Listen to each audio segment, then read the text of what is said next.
नमस्कार, मैं कीर्ति स्वागत करती हूँ आपका कार्यक्रम कृषि दर्शन में। रबी का मौसम शुरू होते ही या तो हम गेहूं के विषय पर चर्चा करते हैं या फिर चने।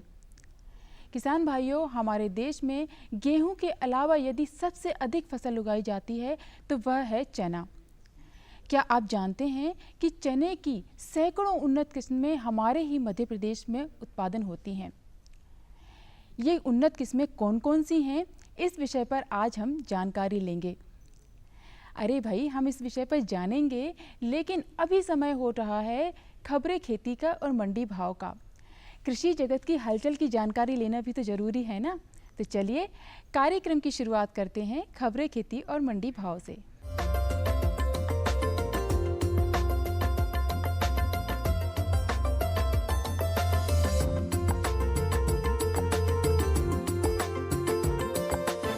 नमस्कार किसान भाइयों, खबरें खेती के में आपका स्वागत है। सबसे पहले नजर डालते हैं प्रमुख समाचार पर।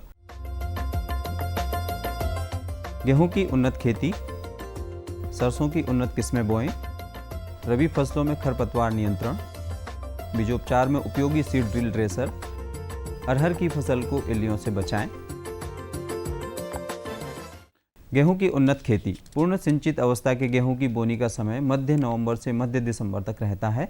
इस समय बोई जाने वाली किस्मों में WH 147, GW 273, HI 1418, HI 1479 इत्यादि किस्में ज़्यादा प्रचलित हैं। बेहतर फसल प्रबंधन में 40 से 50 क्विंटल प्रति हेक्टेयर की पैदावार इन किस्मों से प्राप्त होती है। उत्पादन क्षमता का पूर्ण रूप से दोहन फसल के पोषण प्रबंधन से विशेष संबंध रखता है। पोषक तत्वों की सही मात्रा का ज्ञान खेत विशेष की मिट्टी की जांच से किया जा सकता है, लेकिन अपने सामान्य गुणधर्म वाले खेतों में 100 किलोग्राम नाइट्रोजन, 50 किलोग्राम फास्फोरस एवं 30 किलोग्राम पोटाश प्रति हेक्टेयर प्रयोग करें। कतारों में बोनी विशेष लाभकारी है। पोत पोषण में जिंक या जस्ते को चौथे आवश्यक पोषक तत्व का दर्जा दिया गया है, लिहाजा भरपूर पैदावार के लिए 25 किलोग्राम जिंक सल्फेट प्रति हेक्टेयर का प्रयोग आधार खाद के रूप में करें। प्रमुख तिलहनी फसलें। सरसों बोने का यह उपयुक्त समय है। सरसों का अधिकतम उत्पादन लेने हेतु उन्नत किस्मों का प्रयोग करना चाहिए। सरसों की प्रमुख उन्नत किस्में रोहिणी, पूसा, बोल्ट, क्रांति, पूसा जगन्नाथ, पूसा जय किसान, कृष्णा JM2 एवं वसुंधरा बोना चाहिए। सिंचित क्षेत्रों में 3 से 4 किलोग्राम एवं असिंचित क्षेत्रों में 5 से 6 किलोग्राम बीज प्रति हेक्टेयर पर्याप्त होता है। सरसों की बोनी 25 अक्टूबर तक कर लेनी चाहिए। प्रमुख रबी फसलें गेहूं, चना, मसूर, मटर एवं सरसों में खरपतवारों से प्रति वर्ष उत्पादन को काफ़ी नुकसान होता है। यदि खरपतवारों को समय रहते नियंत्रित नहीं किया गया तो ये फसलों से प्रतिस्पर्धा करके आगे निकल जाते हैं। रबी फसलों में प्रमुख रूप से चौड़ी पत्ती वाले खरपतवार, बथुआ, कृष्णनील, जंगली पालक, हिरनखुरी, चक्री, जंगली गाजर एवं घास कुल वाले गेहुआ, जंगली जई प्रमुख है। खरपतवारों के नियंत्रण का सही समय फसलों की प्रारंभिक अवस्था होती है। प्रारंभ से ही खरपतवार नियंत्रित कर लेने से फसल उत्पादन के नुकसान को काफ़ी हद तक बचाया जा सकता है। खरपतवारों का नियंत्रण यांत्रिक एवं रासायनिक दोनों विधियों से करना लाभदायक पाया गया है। बुआई के 30 से 35 दिन के भीतर गेहूं का खरपतवार नियंत्रण कर लेना चाहिए। इसके लिए 2,4-D 1.5 लीटर प्रति हेक्टेयर छिड़काव करने से चौड़ी पत्ती वाले निंदा खत्म हो जाते हैं। बीजों को रोग व कीटों से बचाने का सबसे सर्वोत्तम माध्यम बीजोपचार है। बीज में सही तरीके से बीज उपचार दवाई मिलाने के लिए बीज उपचार यंत्र यानी सीड ड्रेसर कारगर साबित हुआ है। बीजोपचार यंत्र एक या अधिक मात्रा में बीज को उपचारित करने का एक यंत्र है। इसमें पाउडर व द्रव रूप में रासायनिक बीज उपचार दवा को बीज में बराबर मात्रा में मिलाकर बोने के काम लिया जाता है। इस यंत्र को खेत पर भी ले जाया जा सकता है। सीड ड्रेसर से बीजोपचार करके बुआई में समय भी कम लगता है। इस समय अरहर की फसल फूल आने की अवस्था में है। एक अनुमान के अनुसार अरहर की फसल में इल्लियों के प्रकोप से 50% तक उत्पादन में कमी आ जाती है। फूल की अवस्था के पूर्व एवं दाने भरने की अवस्था में उचित पोत संरक्षण उपाय अपनाकर इस नुकसान को कम किया जा सकता है। इल्लियों फूलों को खाकर एवं छोटी फलियों में छेद कर फसल को नुकसान पहुंचाती है। फली छेदक इल्ली की मादा वयस्क कीट पत्तियों पर सफ़ेद रंग के अंडे देती है। इल्लियों का रंग पीला, हरा एवं काला होता है। इनके शरीर पर हल्की धारियां होती है। अनुकूल परिस्थितियों में लगभग 30 दिनों में अपना जीवन चक्र पूर्ण करती हैं। बादल बदली के मौसम में प्रकोप की सघनता बढ़ जाती है। नियंत्रण के लिए प्रकोप के प्रारंभिक अवस्था में टाइजोफास 40%, EC 30 मिलीलीटर प्रति स्प्रेयर घोल बनाकर छिड़काव करें। बेहतर उत्पादन प्राप्त करने के लिए फूल एवं दाने भरने की अवस्थाओं में छिड़काव आवश्यक है। किसान भाइयों, खबरें खेती की में बस इतना ही। आप देखिए मंडी भाव और मुझे दीजिए आज्ञा। नमस्कार।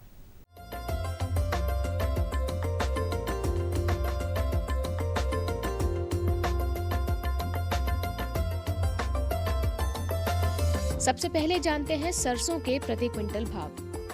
अजयगढ़ में न्यूनतम 3,700 रुपए और अधिकतम 3,900 रुपए। मंडला में न्यूनतम 3,900 रुपए और अधिकतम भी 3,900 रुपए। मंदसौर में न्यूनतम 3,700 रुपए और अधिकतम 4,000 रुपए और सतना में न्यूनतम 3,200 रुपए और अधिकतम 3,891 रुपए। इसके बाद जानते हैं सोयाबीन के प्रति क्विंटल भाव। आगर में न्यूनतम 2,700 रुपए और अधिकतम 3,080 रुपए। छिंदवाड़ा में न्यूनतम 2,575 रुपए और अधिकतम 2,815 रुपए। खातेगांव में न्यूनतम 2,050 रुपए और अधिकतम 2,968 रुपए और खरगोन में न्यूनतम 1,900 रुपए और अधिकतम 2,800 रुपए। अंत में जानते हैं मसूर के प्रति क्विंटल भाव। सागर में न्यूनतम 4,800 रुपए और अधिकतम 5,670 रुपए। राहतगढ़ में न्यूनतम 4,900 रुपए और अधिकतम 5,000 रुपए। कालापीपल में न्यूनतम 4,850 रुपए और अधिकतम 5,400 रुपए और गोरखपुर में न्यूनतम 4,400 रुपए और अधिकतम 4,600 रुपए रहा।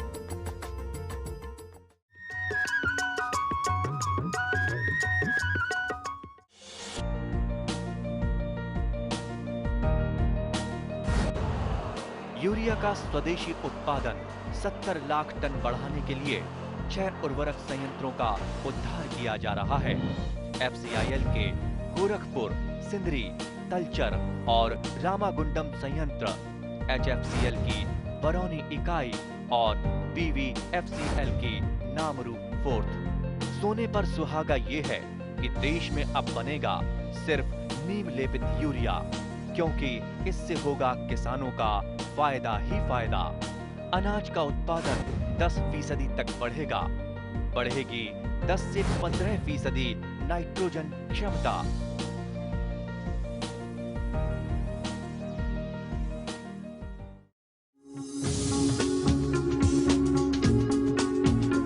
कश्मीर से केरल, अरुणाचल से गुजरात, कहानी जिंदगी की हो या खेती की हो बात, देश के हर रंग की बात राज्यों की। सोमवार से बुधवार शाम 5:30 पर डीडी किसान, बदलते भारत की शान।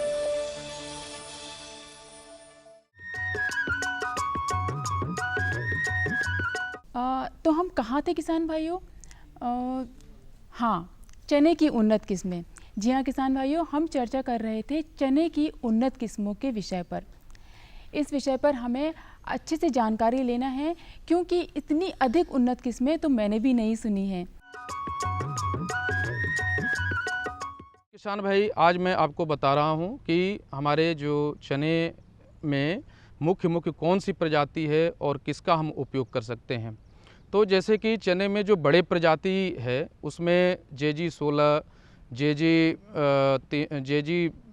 130, इसके अलावा आपका विशाल, जाकी 9218, ये ऐसी प्रजाति है जो बड़े साइज़ के होते हैं और इनकी उपज जो है 18 से 20 कुंटल प्रति हेक्टेयर होता है और यह अपने 110 से 120 दिन के बीच में तैयार हो जाता है।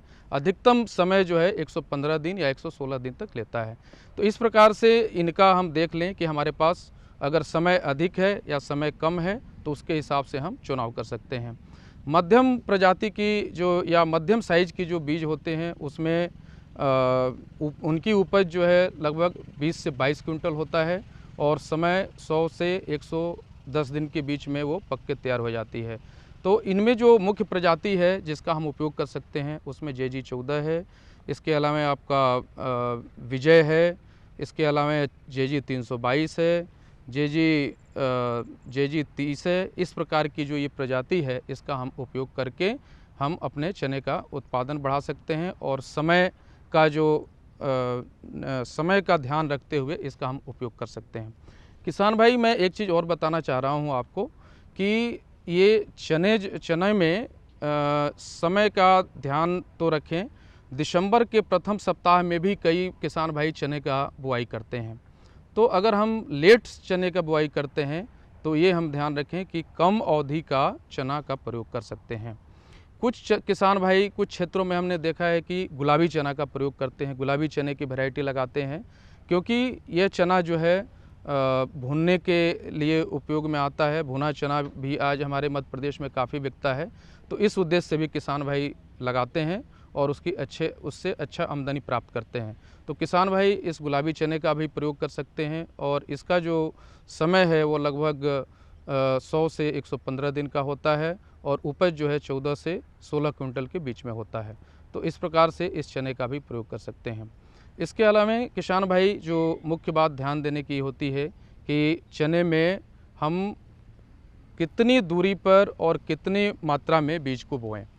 तो देखा जाता है अक्सर कि जो अच्छा पैदावार और अच्छा उत्पादन जो है 30 सेंटीमीटर अगर कतार से कतार की दूरी हम रखते हैं और 10 सेंटीमीटर पौध से पौध की दूरी रखते हैं तो इससे हम उत्पादन अच्छा प्राप्त कर सकते हैं।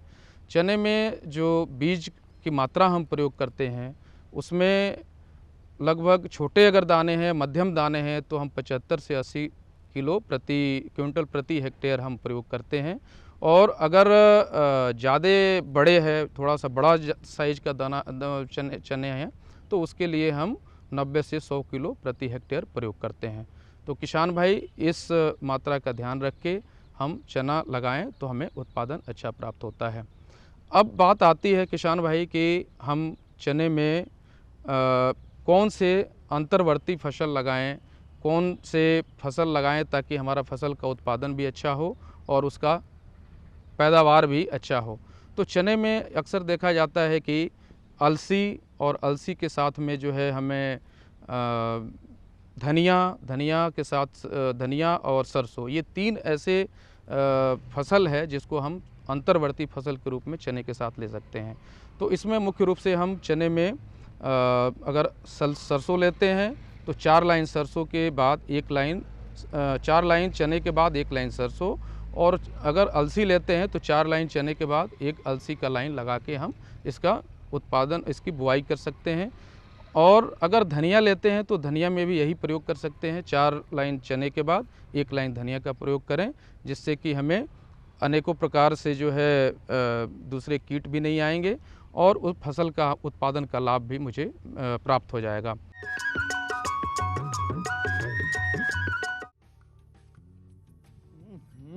सब्जी में मसाला ज्यादा है। कितनी बार कहा है कि जितनी जरूरत हो बस उतना ही डाला करो। अरे मुझसे तो ऐसा कभी कभार होता है। और तुम जो हमेशा खेत में अनाप शनाप कीटनाशक डालते हो उसका क्या? ठीक ही तो कह रही है बहू। देख, खेत में उतनी ही दवा डाल जितनी जरूरत हो। याद रखो, कीटनाशक जहरीले होते हैं।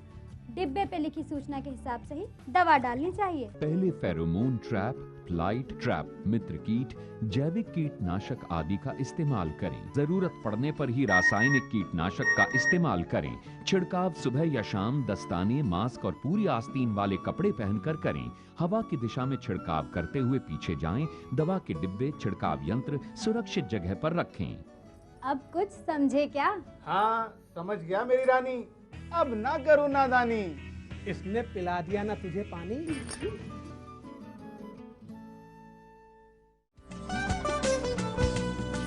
कौन कौन सी हैं सरकारी योजनाएं? कैसे उठाएं इनका लाभ? जानिए अपने गांव का हाल। देखिए चौपाल चर्चा, सोमवार से शुक्रवार सुबह 9 बजे। डीडी किसान, बदलते भारत की शान।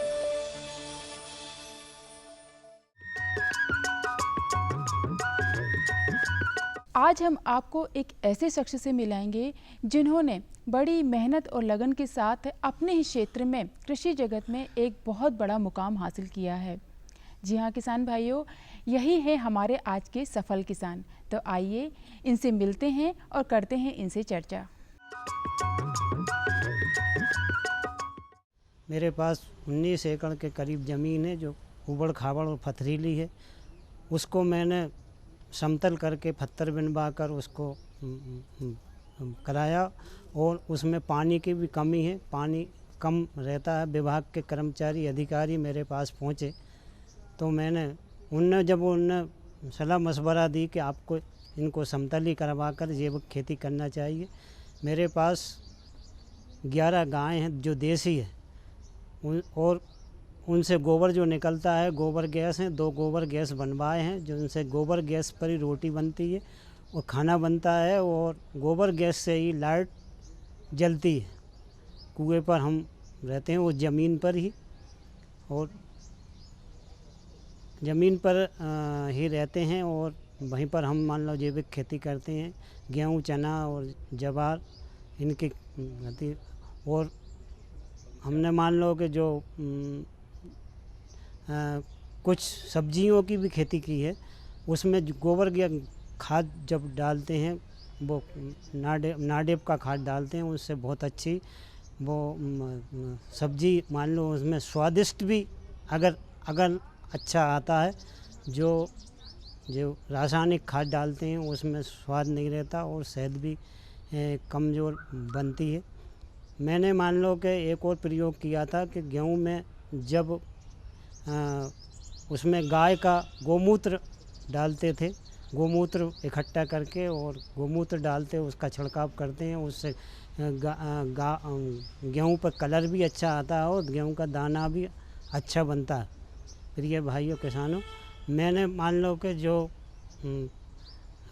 2 एकड़ में बगीचा भी लगाया। हार्टिकल्चर से लोग पहुँचे, उसमें बगीचा आम के 100 पेड़ लगाए हैं और अमरूद के भी लगाए और वो अब बहुत बड़े हो गए हैं। कम से कम 12-13 साल हो गए उनको लगाने और फल देने लगे हैं, अच्छे फल लगते हैं जो, और अमरूद भी काफ़ी अच्छे लगते हैं।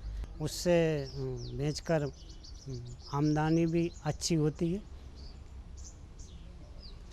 प्रिय भाइयों, हमें भी मान लो कि जो खेती में कुछ फसलों के आधार से दूसरे भी करना चाहिए। जो अगर हम बगीचा लगाएंगे उसमें आम का, अमरूद का और संतरे का, तो उससे हमें और आमदनी अच्छी मिलेगी।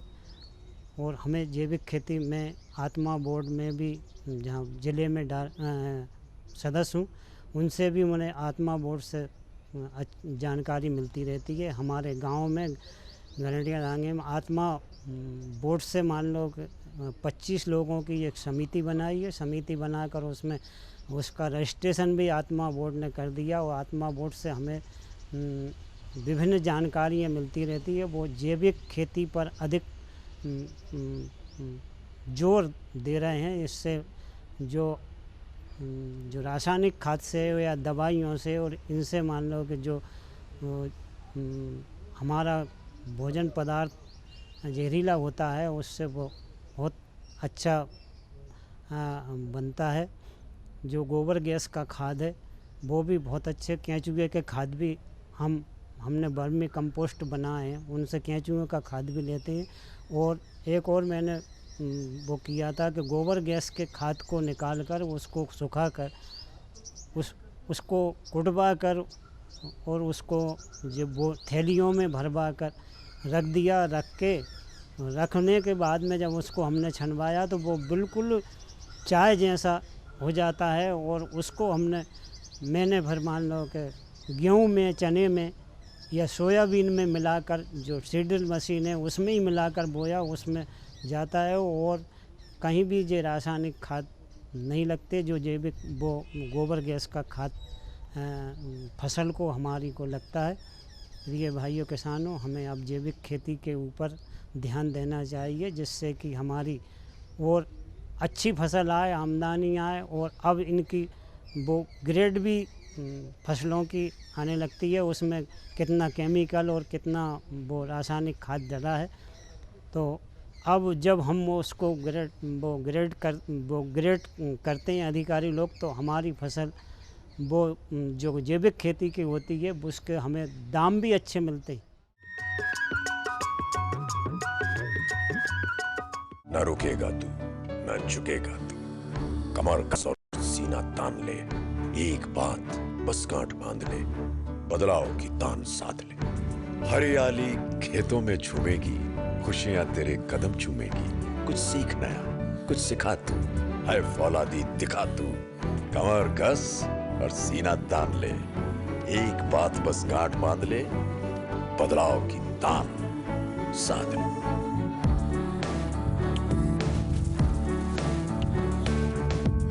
दूरदर्शन किसान, छेड़ो बातें बदलाव की।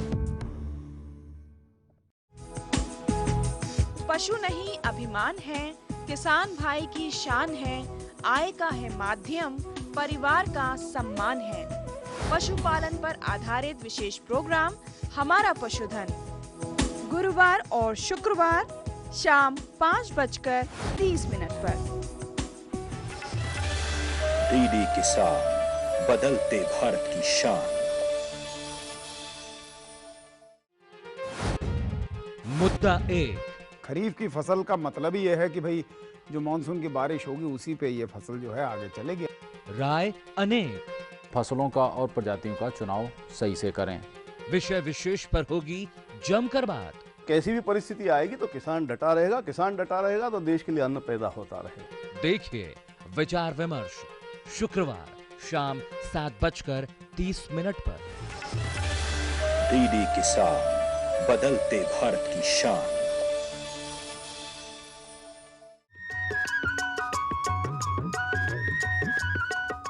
तो किसान भाइयों, आपने आज का अंक देखा।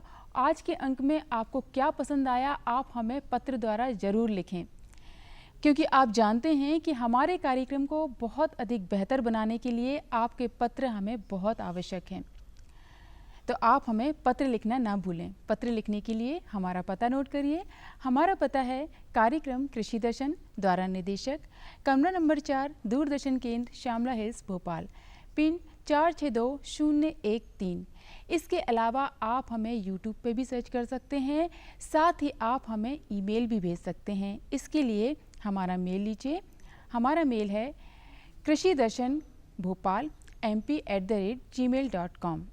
जैसा कि आप सभी जानते हैं कि हमारी भारत सरकार के द्वारा देश में जन जन में स्वच्छता मिशन को लागू किया जा रहा है। इस संदेश को आगे बढ़ाते हुए हम बस इतना ही कहना चाहते हैं कि आप अपने आसपास के वातावरण को स्वच्छ रखें, क्योंकि जहां स्वच्छता है वहीं उत्तम स्वास्थ्य भी है और वहीं लक्ष्मी का वास भी है। तो किसान भाइयों और हमारे दर्शकों, इस संदेश के साथ आज के कार्यक्रम का समापन करते हैं। नमस्कार।